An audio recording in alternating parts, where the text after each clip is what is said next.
कई वर्षों पहले हिमालय की गोद में बसा मलयगिरी राज्य अपनी प्राकृतिक सुंदरता और अनोखी वनस्पतियों के लिए प्रसिद्ध था।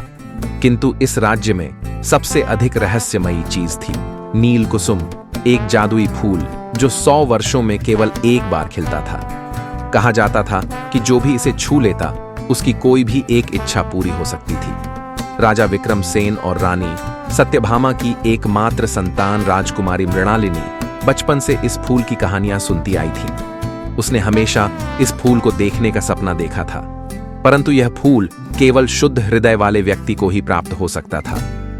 100 साल बाद एक बार फिर वह समय आया जब नील कुसुम खिलने वाला था, लेकिन इसी दौरान राज्य में अकाल और बीमारी फैलने लगी। राजा चिंतित थे कि अगर जल्दी कोई हल न निकला तो प्रजा का जीवन संकट में पड़ जाएगा। राज्य के विद्वान और साधु बोले, यदि कोई सच्चे मन से नील कुसुम को प्राप्त कर ले तो राज्य के सारे कष्ट दूर हो सकते हैं। यह सुनकर राजकुमारी मृणालिनी ने प्रण किया कि वह खुद नील कुसुम लाएगी और अपने राज्य को बचाएगी।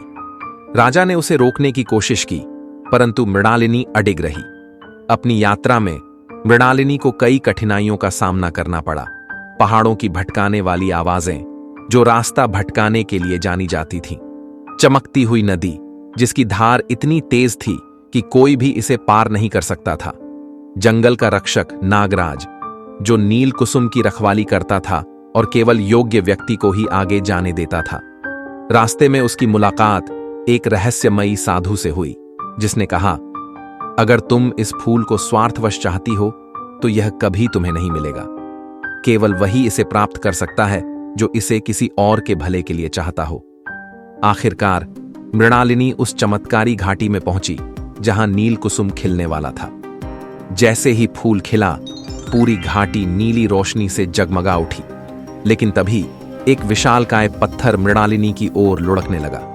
अगर वह खुद को बचाने के लिए हटती तो फूल को नहीं छू पाती, लेकिन उसने खुद की चिंता किए बिना फूल को छू लिया और सोचा, मेरी इच्छा है कि मेरे राज्य के सभी लोग सुरक्षित और सुखी रहें। जैसे ही उसने यह कहा, फूल की रोशनी फैल गई और एक दिव्य आकाशवाणी हुई, तुमने अपनी इच्छा स्वार्थ के लिए नहीं बल्कि दूसरों के लिए मांगी है, इसलिए तुम्हारी इच्छा पूरी होगी। जब मृणालिनी नील कुसुम लेकर अपने राज्य लौटी तो एक चमत्कार हुआ।